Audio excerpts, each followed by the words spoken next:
exactly 1 year before his assassination. Malcolm X sat down for this interview. What he said here changed everything. Minister Malcolm, when you broke with Elijah Muhammad, you said it was because the black Muslims were too narrowly sectarian and inhibited, and because Elijah Muhammad had become blindly jealous of you and the personal following you had gathered. I said the first part, but the last part, I didn't say that Elijah Muhammad himself had become blindly jealous. I mentioned that it was his family and the officials in Chicago. Everything that I said always was designed to protect Mr. Muhammad himself, primarily because the image that he had created was the image that enabled his followers to remain strong in faith and things of that sort, and I didn't want to see any adverse effect or negative result develop in the faith of all of his followers. But actually, despite the fact that I tried to protect the Muslim movement, if you'll notice, they used their newspaper to slander me and to label me as a hypocrite and as a rebel, and Mr. Muhammad himself said that I defected. Well, in reality, I never even left the Muslim movement. They put me out, and they put me out because of what I knew, and what I knew was told to me by Mr. Muhammad's son, Wallace Muhammad himself. They put me out and they put him out. Well, now, first of all, let's find out what it is that Wallace Muhammad, Elijah Muhammad's son, told you. Well, number one, if you notice, the stick that I always used in presenting, representing, and defending the Muslim movement was the fact that it had the ability to reform the morals of the so-called Negro community. It eliminated drug addiction, alcoholism, fornication, adultery, loose sexual behavior, which meant that it eliminated bastard babies, illegitimate children. Well, as long as I knew that this was what it represented and it gave me a strong stick, I could represent it and defend it. But we had a law which was that whenever any Muslim became involved in any kind of sexual relationship with someone to whom they weren't married, that person would be brought before the Muslim community, humiliated, and then isolated for from 1 to 5 years. This was our law. Well, in 1954, a teenage sister left Detroit and became one of Mr. Muhammad's personal secretaries. And there in the Chicago office, she became pregnant after being there for a year. And she was brought before the Muslim community and humiliated and isolated. And a year later, another secretary, this time one from Lansing, Michigan, came to Chicago. She also became pregnant. She was brought before the community and humiliated and isolated. And because the other person was never brought forth during this court session, it was concluded by all of Mr. Muhammad's followers that it was a non-Muslim who was the other party.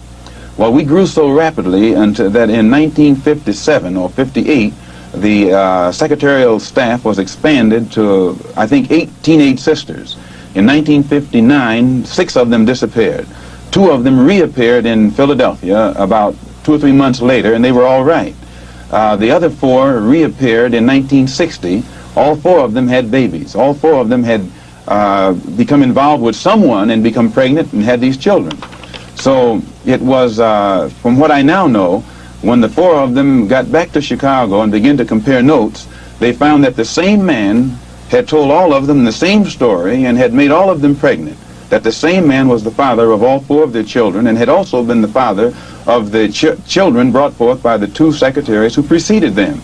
So this story was kept among these sisters until 1962. 2 of them rebelled against the person who was responsible and began to tell the story all over the city of Chicago. It caused many of the Muslims in the Chicago mosque to leave and go back out in the street. They knew it, and I knew nothing about it until 1963 when Mr. Muhammad's son, who had been in prison, came out, and he had been a minister, and he was very religious and spiritual. And when he began to hear these rumors around Chicago, he went to one of the sisters, and the sister admitted to him that the rumor was true. And it was he who first told me about it. And when he told me about it, I wrote to Mr. Muhammad and told him about it, and he admitted that he had a knowledge of it, and that he'd given me a religious explanation that would fit into prophecy and all of that. So I was quiet. And it wasn't until October of 1963 that it came up again. And when it came up again, I realized that the same person who had made these other sisters pregnant was still busy doing the same thing. He hadn't stopped. Two of the sisters had 2 children by the same man, and one of those 2 sisters was pregnant still, getting ready to have a 3rd child by the same man. So when it was known among the Chicago officials that I had a knowledge of this, they become very fearful of me. They became very antagonistic toward me, and they had to do something to diminish the authority that I had, for fear that if this became public knowledge, the followers would leave the Muslim movement and follow me. And it was at that time that they used the statement that I made against President Kennedy as a pretext to cut my authority, and some other things happened that finally produced the split, or forced the split. Who is the father of all of these various children whom you have enumerated? The first one to tell me who the father was Wallace Muhammad, and he told me that the father was Elijah Muhammad himself. One of the sisters, he went to the home of one of the sisters, and when he walked in the door, she says, "I want to let you see something." And she showed him her child. She said, "Here's your brother, and your father is the father of this child." And then I questioned the sisters myself, because I was shook up. And they admitted to me that Elijah Muhammad was the father of their children. And I took it to him. And it was at that time he told me that he was Muhammad, the prophet, and that Muhammad had 9 wives. He also told me that he was David. He was the modern David, and that he was the modern Solomon, and that it was meant for him to fulfill today all of the things that they did back there.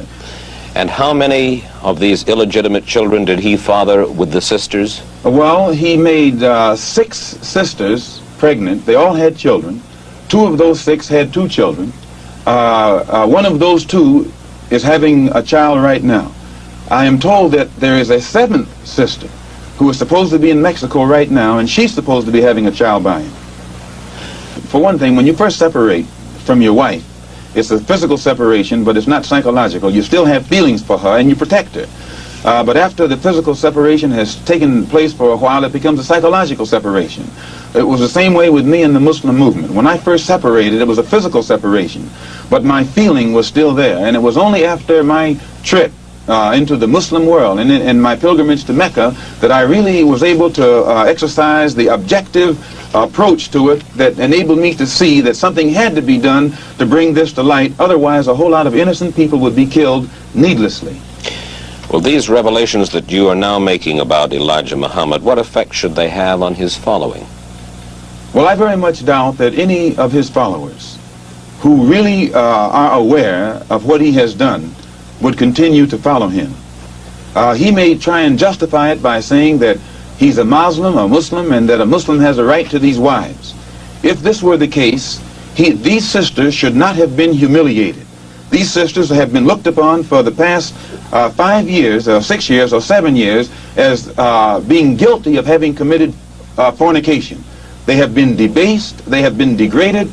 I have heard him himself refer to them as having disgraced him. So if they were his wives, he should have given them a position of respect so that all of his followers would respect them, and that they would have the protection of his followers today. Well, do you feel that you then perhaps now should take over the leadership of the black Muslims? No, I have no desire to take over the leadership of the black Muslims, and I have never had that desire. But I do have this desire. I have a desire to see the Afro-American in this country get the human rights that are his due. I believe that the Islam religion is the best religion for our people because it creates unity, and it gives one dignity and racial confidence and all of these things that are necessary to make a complete human being. Are you not perhaps afraid of what might happen to you as a result of making these revelations? Oh yes, I probably am a dead man already. What do you mean? When you understand the makeup of the Muslim movement and the psychology of the Muslim movement, as long as I myself, by having confidence in the leader of the Muslim movement, if someone came to me and I had no knowledge whatsoever of what had taken place, and they told me what I'm saying, I would kill them myself. The only thing that would prevent me from killing someone who made a statement like this, they would have to be able to let me know that it's true. Now, if anyone had come to me other than Mr. Muhammad's son, I never would have believed it even enough to look into it. But I had been around him so closely, I had seen indications of its of the reality of it, but my religious sincerity made me block it out of my mind. Have you received threats on your life? Oh, yes. I first received threats on my life in December. In December. No, not in December, in January. When it first became known that I had come back to New York and told the captain of the fruit in New York, who was my right-hand man formerly, and also the secretary of the New York Mosque and the minister in Boston. When it became known that I had told them, then an effort was made to shut me up. One brother encouraged to go out to my house and shut me up. And fortunately, it was a brother who was well capable of doing so, but it was a brother who was highly intelligent. He was academically equipped to think for himself. And what he was told to do didn't add up. And fortunately, he was the one who put out a feeler to me to find out what was wrong. And I opened his eyes. And then he opened the eyes of the same crew whose job it is to do this kind of work. You mean he was going to kill you? Oh, yes. One of them was, an attempt was made to get one of them to wire my car with an explosive. That one is with me right now. Well, fortunately, while I was among the Muslims, I never lived beyond my means, and I have learned how to live within means. And I still have the clothes that that was provided for me at that time. I'm in the house that was provided for me, although we're in a court battle, they're trying to get it back. And I have made this statement to them concerning the house, that they could have it if they would take me back, that they would permit me to come before the Muslim movement, the rank and file, and explain or defend myself against all of the charges that they've made against me. They could have the house. But they are going contrary to their own laws by standing up in the mosque and indicting me, but never giving me a chance to defend myself. And they say that no one can judge me but Mr. Muhammad.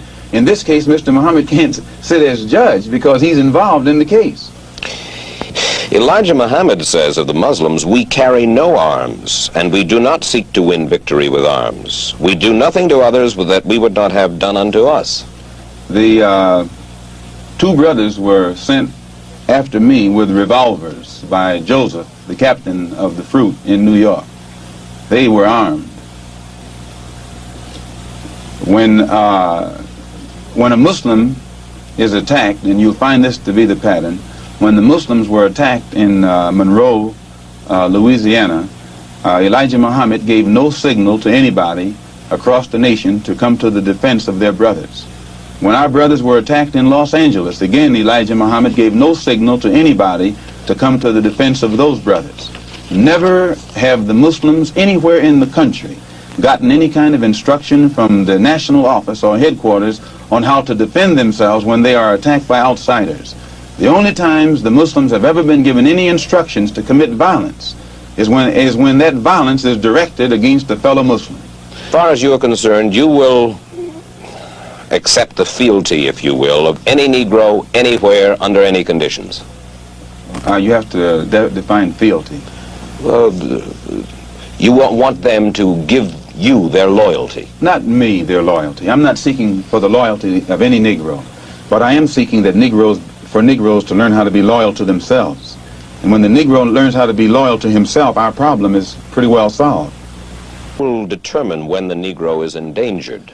I think that if the government is concerned, instead of being so worried about what the Negro is going to do, the government should stop dragging its feet and take the initiative necessary to eliminate the injustices that frustrate Negroes and drive them into a method of defense such as this.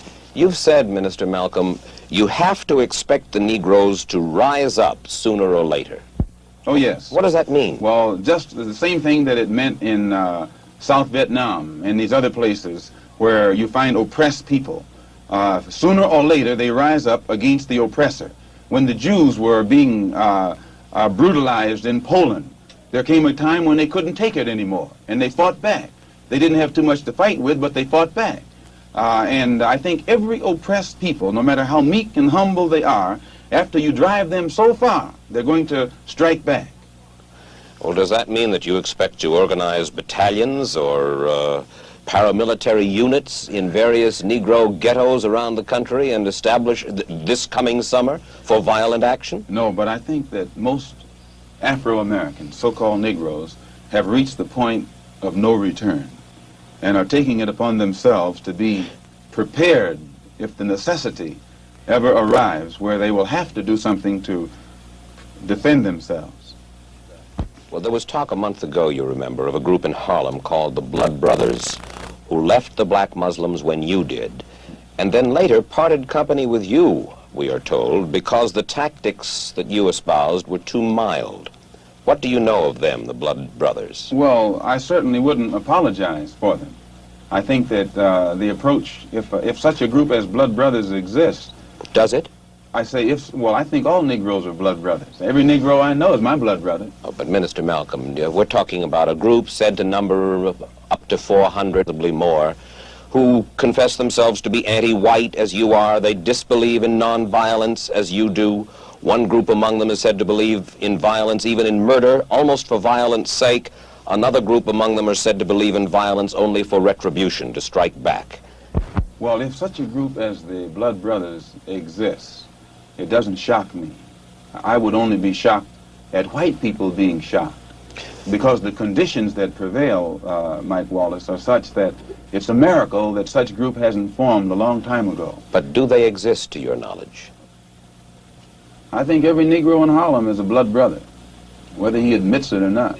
You really believe that any meaningful result is going to come from violence? It's not a case of violence. I think that, see, if you could get away from looking at it as violence, then you would be objective and see that actually all it is a tendency to react to what they are confronting. White people don't realize how frustrated Negroes have become. I think they have come to understand the Negro's frustration, but they are also of the opinion that no good can possibly come from violence. If they are of that opinion, Mike, if you think that the powder keg that's in your house is going to explode under certain conditions, either you have to remove the powder keg or remove the conditions. You can't stand there and label the powder keg as an enemy when you have the ability or have it within your power to change the condition, and it won't explode. Do you know of any contingency plan for action? No. I know of none. But I don't think if you go and study the history of oppressed people, usually their initial action is not a plan. Usually it's a reaction, and it's on the part of a few, and then everybody gets right on in with it. And I think you'll find that if Negroes ever have to resort to any kind of physical action to defend themselves, many white people will be on the side of Negroes. Many white people are fed up with what the Negroes suffer. And this is what I had to become aware of on my pilgrimage to Mecca. I could see then that there are many white people in this country who will side with the Negro in whatever he has to do to protect himself. You have changed your attitude about the white man in the United States to some extent. Well, I've broadened my scope. Travel broadens your scope. It gives you a wider understanding.